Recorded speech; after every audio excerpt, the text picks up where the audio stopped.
Hi welcome back to my YouTube channel. അങ്ങനെ എൻ്റെ എല്ലാ ഫ്രണ്ട്സും എൻ്റെ യൂട്യൂബ് ചാനലിലേക്ക് സ്വാഗതം.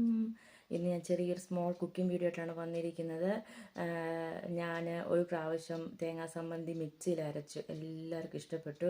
ചോദിക്കുകയും ചെയ്ത്, നീ അമ്മിക്കല്ലിലാണോ അരച്ചത്, എങ്ങനെ അരച്ച്? ഞാൻ പറഞ്ഞു മിക്സിയിൽ അരച്ചാൽ എന്നാൽ കൊള്ളാം കേട്ടോടി എന്ന് പറഞ്ഞു. സൂപ്പറാന്ന് പറഞ്ഞു.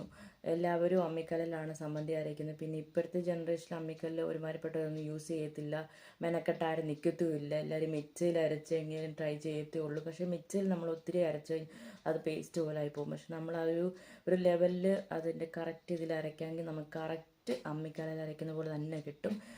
നിങ്ങളുമായിട്ട് ഈ വീഡിയോ ഷെയർ ചെയ്യാമെന്ന് ഞാൻ കരുതി.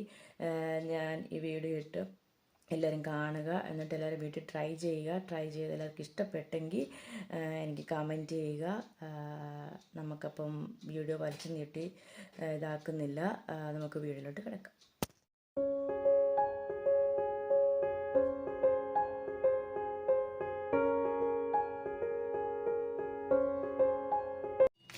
ഇങ്ങനെ ഒരു പരുവത്തിലാക്കി എടുക്കണം. എന്നിട്ട് ഇതിൻ്റെ ഞെടുമ്പ് പറിച്ച് കളഞ്ഞിട്ട് മിക്സിയിലിട്ട് നിന്ന് ജസ്റ്റ് ഒന്ന് തണുക്കണം കേട്ടോ, തണുത്തിട്ടില്ല. ഞാൻ ഞെടുമ്പൊക്കെ പറിച്ച് മിക്സി ജാറിലിട്ടു. സ്വല്പം ഉപ്പ് നമുക്കിനകത്തൊന്ന് ഇട്ട് കൊടുക്കാവേ. പിന്നെ വേണമെങ്കിൽ പിന്നെ ചേർത്താൽ മതിയേ. നമുക്ക് ഒരു സ്വല്പം പിഴിപുളി ജസ്റ്റ് ഇതിനകത്തൊന്നിട്ട് നമുക്കൊന്ന് കൃഷി ചെയ്തെടുത്തുകൊണ്ട് വരാം. ഒത്തിരി ജസ്റ്റ് ഒന്ന് അരച്ചെടുത്താൽ മതി. ഒത്തിരി ഇതാക്കിയാൽ എന്താ പേസ്റ്റ് പോലെ ആക്കി എടുക്കരുത് കേട്ടോ.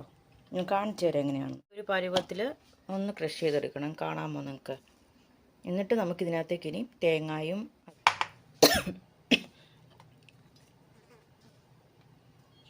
ഒത്തിരി അങ്ങ് പേസ്റ്റ് പോലെ ആക്കരുത് മുളക്. നമ്മൾ ഈ മുളക് സംബന്ധിയൊക്കെ ഉണ്ടാക്കാൻ പച്ചമുളക്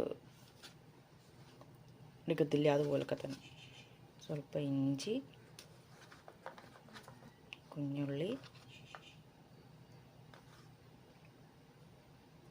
ഉപ്പിന് വേണമെങ്കിൽ ചേർത്താൽ മതി. നമ്മൾ ഓൾറെഡി ഉപ്പിട്ടത് കൊണ്ട്.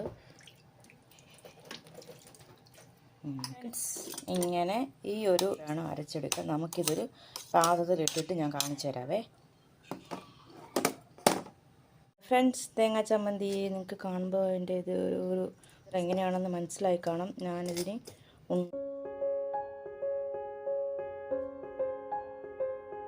അങ്ങനെ നമ്മുടെ തേങ്ങാ ചമ്മന്തി റെഡിയായി. എല്ലാവരും ഇങ്ങനെ ഒന്ന് ട്രൈ ചെയ്ത് നോക്കുക, എന്നിട്ട് എങ്ങനെയുണ്ടെന്ന് എനിക്കൊന്ന് കമൻറ്റ് ചെയ്യുക. നെക്സ്റ്റ് വീഡിയോയുമായിട്ട് കാണാം. Bye bye. Thank you.